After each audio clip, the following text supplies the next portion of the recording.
Hello, my dear students. Welcome to class 6. Let me introduce myself to you. I'm Ma'am SRD, your online English teacher for the next few weeks till we resume regular classes. You may refer to me as Ma'am Day. Now listen to the video carefully and you may write your doubts and clarifications in your class WhatsApp groups so that your HRT can see it and then she will convey it to me. So let's begin our first lesson of the English in class 6. Now, the most basic and often the most neglected topic by all students is the parts of speech. Yes, the parts of speech. Believe me, many senior school students also are not quite confident about this parts of speech.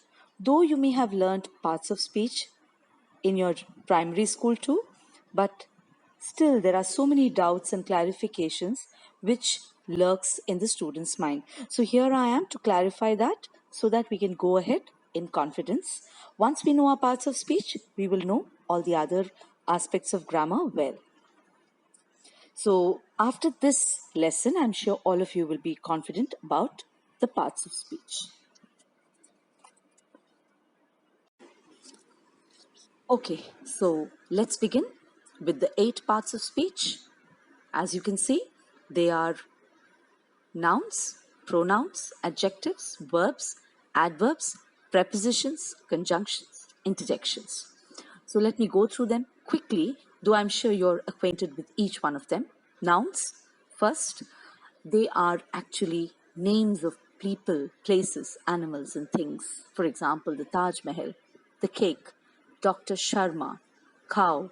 All these are nouns. They are the names of certain things that we see or hear about.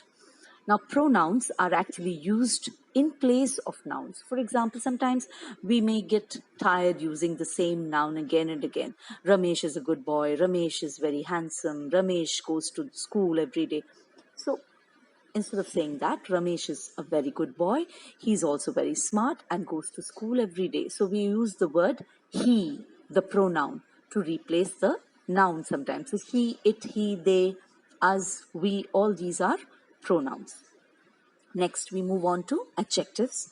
They qualify the noun. So, they are words which add more meaning or they add a quality. They give us a quality to the noun. It may be a good quality or it may also be a bad quality. For example, he's a very kind person, she's a naughty girl, and it is a very dangerous situation. So, all these kind, naughty, dangerous, these are all adjectives. Next, we go on to verbs. Verbs are words expressing action. For example, running, eating, cooking. All these are he ran, he was eating, and she cooks. All those are verbs. Now we move on to adverbs. Adverbs, they describe actions. Now the word adverb itself, from the word itself you can understand that it has got some similarity with the adjective, but it is not exactly the adjective because adjective gives the quality to a noun, but adverbs, they describe verbs. They are actually describing actions. For example, she ran slowly, he's eating very fast, and we shall meet soon. So, slowly, fast, soon, all these are adverbs. Okay, next we move on to prepositions. Now, what are prepositions? They are words expressing a relationship between nouns or pronouns. Okay, so for example, we can say that this boy in school, or we can say this book under the table, or this chart on the wall. All these are prepositions. So in, of, under, over, etc. All these are prepositions and they tell you the relationship between nouns and pronouns. Conjunctions. Now these are actually joining words. Sometimes I find them very similar to Fevicol, like Fevicol joins two things. Conjunctions join two words or sentences. They are words, joining words, and they join two clauses or sentences. Now, you will learn clauses later, but now you can understand sentences. For example, Instead of saying that he is a good boy and he is a very smart boy, in two sentences, we can say that he is a very good boy and a smart boy. Or, for example, we can say he is a good and a smart boy. So, and is a conjunction. Sometimes we may want to differ with what we say. He is a good boy, but also very naughty. So, therefore, but can also be a conjunction. Sometimes we put a condition. For example, if you pay attention, you will understand very carefully. So, if is also a conjunction, or so, or I cannot come to school, so I am teaching you online. So that is a conjunction for you. So all these are joining words, conjunctions. And interjection, the last of the parts of speech, they are actually exclamations, which are abrupt expression of a feeling. For example, we say, alas, he's no more. Or, wow, what a wonderful idea. Oh, I'm so sorry. So all these, they will always be followed by an exclamation mark.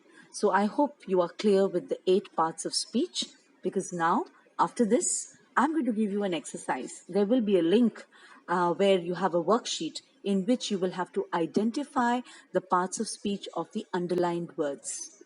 Okay, students? So you may go through these slides again if you're still not confident, and you have to attempt those questions in your notebook. Fine. Now we will move on to nouns and details. The first part of speech, that is nouns. In the next slide. Okay, so without much ado, we begin with nouns in details. The first part of speech is nouns. We are going to do nouns today in today's lesson. We will be doing different kinds of nouns based on their classification, the different kinds of nouns and their examples. With examples, you will be able to identify them. And secondly, we will also learn rules for changing singular to plural. That means noun and number. We are basically going to deal with the kinds of nouns and noun and number today in today's lessons. So we begin with different kinds of nouns with their examples. Different kinds of nouns. First, we begin with proper noun, common noun, collective noun, abstract noun, compound noun, and the material noun. Firstly, the proper noun. It is actually the names of particular persons, places, animals, or things. For example, it is always a name of something. For example, your own name is a proper noun. Your name, my name, all these are proper nouns. And corona is also a proper noun. So we must take precautions against the coronavirus. I hope you're taking enough precautions, my dear students. Next, we come to common noun. Common nouns are name of any person, place, animal, or thing in general. They are nothing specific. They are general. For example, there are many types of virus found in this world. Okay, so that is a common noun for you. Next, we move on to collective nouns. Collective nouns are referred to groups of people, places, animals, or things spoken of as one. For example, a litter of puppies. For example, my pet dog gave birth to a litter of puppies. Or we can also say a quiver of arrows, a herd of cows, bouquet of flowers, a pack of cards. Also, these words herd, quiver, bouquet, pack, litter, these are collective nouns. Next, abstract nouns. Now, this is one of the only nouns which you cannot see. It can only be felt by the 5 senses, any of the 5 senses. They speak of ideas, feelings, concepts. For example, we must guard against panic in the present times. So, no panic, students. You cannot see panic, but you can feel the panic definitely. So, do not panic. That is an abstract noun. For example, love, understanding, all these are also abstract nouns. Compound nouns. When two different nouns are combined to form a single noun, the result is a compound noun. For example, tabletop, buttermilk, bedroom, motorcycle, policeman. The policemen are maintaining law and order in the city. So police and men, two different nouns, but they come together as one noun, and that is a compound noun. Yes. Now the last one, material noun. These are names of substances from which different things are made. For example, wood, sand, sugar, gold, plastic, iron, steel, cotton, all these are material nouns. We must stop single use plastic. I hope you have. After doing those 6 kinds of nouns, we come to yet another classification of nouns, which is nouns can be classified under countable nouns and uncountable nouns. We need to understand this clearly. Like countable nouns, as the name suggests, it is countable. You can count them on your fingers. So therefore, these nouns can exist both as a singular as well as plural. For example, pen, pens, coin, coins, book, books, cow, cows. So I have 2 pens and many coins and a few books, and I love watching cows grazing on the field. So therefore, countable nouns can be counted.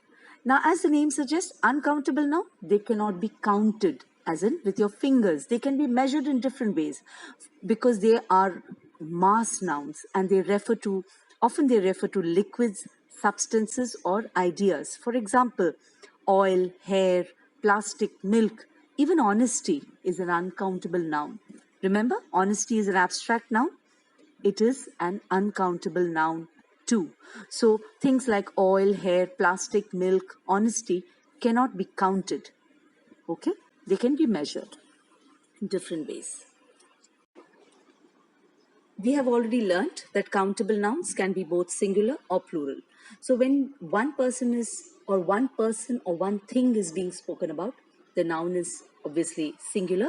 And when more than one thing or person is being spoken about, it is plural. But how do you change from singular to plural? The very basic rule is by adding an S to the singular form.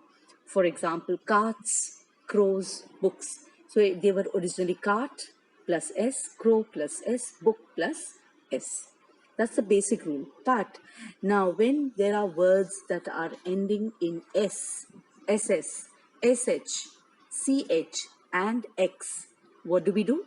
We add ES to the singular form. For example, dishes, boxes. Clear?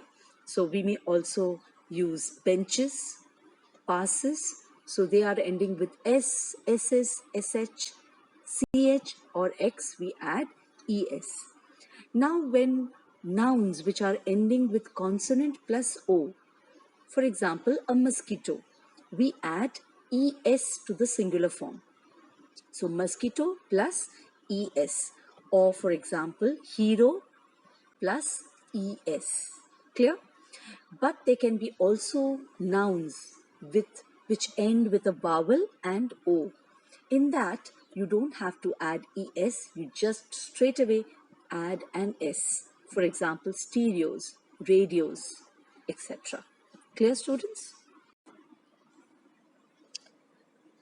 Now we continue with changing singular nouns to plural.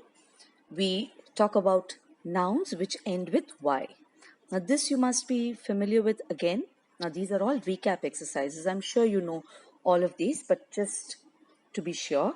So nouns which end with Y, what do? We replace the Y with IES, like cherry is replaced by CHERRY is replaced by IES. So it becomes cherries. And nouns which end with F or FE, what do? You know it, yes. We actually replace the F or the FE with VES. Life becomes lives, or loaf becomes loaves, half becomes halves. Yes, you're right, students. But there are some exceptions to these rules. First thing, we see sometimes in the case of donkey, what do? Do we say DONKEIES? No, we just add Y. After Y, we just add an S. Same for the instance of giraffe. What do? We don't put IES. Or for F and FE, what are we supposed to do? We are supposed to add VES. Do we say giraffes? We don't. We just simply add an S after it. Same for the case of puff, it becomes puffs, dwarf, dwarfs, hoof, hoofs. Now, but the last two words, dwarf and hoof, sometimes both are acceptable. Even dwarves are acceptable, hooves are also acceptable. So keep this in mind, students. Now, I was telling you there are some students, senior students, who make mistakes with nouns, with parts of speech. Here is one of them, compound nouns. How to make plural forms of compound nouns. Many students make mistakes here. So be careful and note it, students. See, for example, the word compound noun, mother-in-law. Okay, so mostly children do this mistake. They write mother-in-laws. You add an S. See, generally we always follow, we add S with the last letter, after the last letter of the word, isn't it? But here, if you see properly, which is the noun that you're talking about? Are you talking about the law or the mother? You're actually talking about mother. So if there are many mothers-in-laws at home, for example, your mother may have her mother-in-law, but also your her mother-in-law's sister could also be staying there. So therefore she has two mothers-in-law. So it will not be mother-in-law, it will be mothers-in-law. Same in the case of brother-in-law. A person may have one brother-in-law, he may have two brothers-in-law, not brother-in-laws. That is the common mistake, so beware of that. And another point is plural forms of numerals and abbreviations. Here also many people make a mistake. Actually, it's a very simple for numerals and abbreviations. For abbreviations, for example, MP. MP is for the Minister of Parliament. It stands for Minister of Parliament. So the local MPs, you just merely add S after the abbreviation. And also for the numerals. She got married in her late 20s. So just by adding S. Now the mistake that students often do is they add an apostrophe here, which is wrong, students. Always note it. Never add an apostrophe here. It is a simple addition of S after the numeral and abbreviations. Will you remember this, students? Good. Let's move on to the next slide. Now I would like to explain changing singular nouns of foreign origin into plural. Now this may not be a very common thing. You won't get it very commonly, but on rare occasions you must know what to do. You should be sure. For example, you must have heard the word stimulus.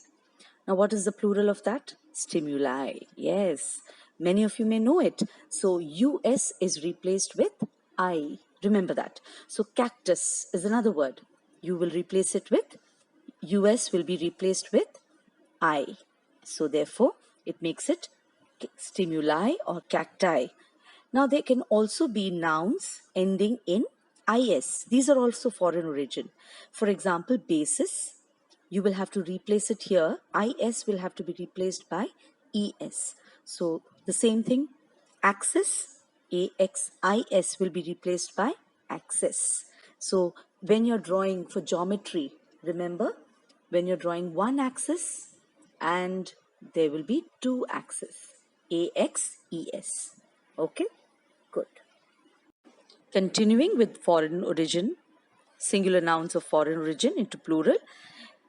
Now the nouns which end with on, you will encounter sometimes like criterion. It ends with ion. So on, it ends with on. Same way, phenomenon. In both the cases, you will replace on, the last two letters, with an a. So it becomes criteria, phenomena for plural. Now nouns ending with all these are again foreign origin words. You will replace again with a. So the rule is the same for on and So curriculum becomes curricula, memorandum becomes memoranda. Okay. So now I'm going to tell you in the next two slides some additional things that we must remember when we are changing the noun from singular to plural. Some nouns are always singular. For example, furniture, baggage, evidence, etc. Now, furniture. The furniture in this room is simple but modern. We don't say furnitures. The check-in baggage allowed in Air India is 25 kgs. Check-in baggages, we don't say. We say check-in baggage. There is evidence. We don't say there are evidences. That's wrong. So if you've been saying evidences, you must correct yourself. There is evidence that Ram had run around the building 3 times. So that is evidence. Okay? Now, so in the same way, uncountable concrete nouns also do not have a plural form. I told you, uncountable nouns, they cannot be counted. Uncountable nouns, for example, milk, oil, I had told you about that. So how will you count them? But you can measure them still. So you will say 3 liters of milk or 2 cups of milk. Fine. 2 cups of tea, 2 slices of bread. Now this is sometimes most students make mistakes in that. They say, I've got 2 breads. It's totally wrong. You have brought 2 slices of bread to school, or you may have bought a loaf of bread, out of which you can get many slices of bread, or 4 kilos of rice, etc. Some nouns will always remain plural. See, because they are actually scissors, spectacles, trousers. Okay, I would like to buy new trousers. Please pass me the scissors. The spectacles fell and broke. We don't say the spectacle fell and broke, isn't it? Yes. So remember these, students. Continuing with some additional things to remember. Some nouns have the same singular and plural forms. Yes. For example, deer, hare, fish, even sheep. We say, she found the deer ran when they saw the lion approaching. So the deer ran when it saw is also correct, and the deer ran when they saw the lion approaching is also correct. She has lost so much hair. Yes, I am also losing a lot of hair. Now, there were 40 different kinds of fish in the aquarium. We don't say 40 different kinds of fishes. We say 40 different kinds of fish in the aquarium. So, remember these. Some nouns are singular in form but plural in use. For example, cattle. The cattle are grazing. You never say the cattle is grazing, though they may appear singular, but they are plural in meaning and usage. Because cattle, you remember, it is a collective noun. Very good. Cattle are gazing. Many people gathered there. People is one person, but people gathered there. Many people. Now, another most interesting thing is the police. The police will always take the plural after it. Remember this, students. The police are still looking for the thief. You will never say the police is still looking. The police is looking into the matter is wrong English. Absolutely. The police are looking. Police will always take the plural form. And now some nouns are plural in form but singular in use. Interesting, isn't it? Mathematics is one subject, isn't it? But we say mathematics, though it has an S at the end, doesn't mean that you will say mathematics are my favorite subject, isn't it? Yes. So mathematics is my favorite subject. India will play against the Netherlands. Though it is Netherlands, we will say singular. Have you heard the news? The news. Have you heard the news? The news is on TV. We don't say news are on TV. Okay, so therefore these are the things that you should remember additionally. Okay, so time for a quick recap. What were the different 8 parts of speech? Yes, noun, pronoun, adjective, verbs, adverbs, prepositions, conjunctions, interjections. Very good. And now you should know how to identify all of them. Yes, there is an exercise for identification of parts of speech. Okay, so go through it once more if you are not confident. Next, we have done different kinds of nouns, the different 5 kinds of nouns: proper nouns, common noun, then abstract noun, material noun, compound noun, Collective noun. Very good. And also we have done one additional, countable and uncountable nouns. Yes. After that, we have done a different series of rules to change from singular to plural. What do we do in the case of changing from singular to plural? So now go through these slides once more, learn them well, and then try to attempt the exercises that are there on the page that you have from where you have seen the video. So attempt the worksheet, attempt all the exercises, and if you have any doubts, note them down and then post it in your class WhatsApp group. Very soon we will discuss the answers. Okay.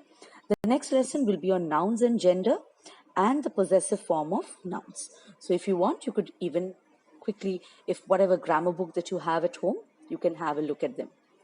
Okay, students, till then, stay safe, stay at home, and occupy your time well, okay, productively.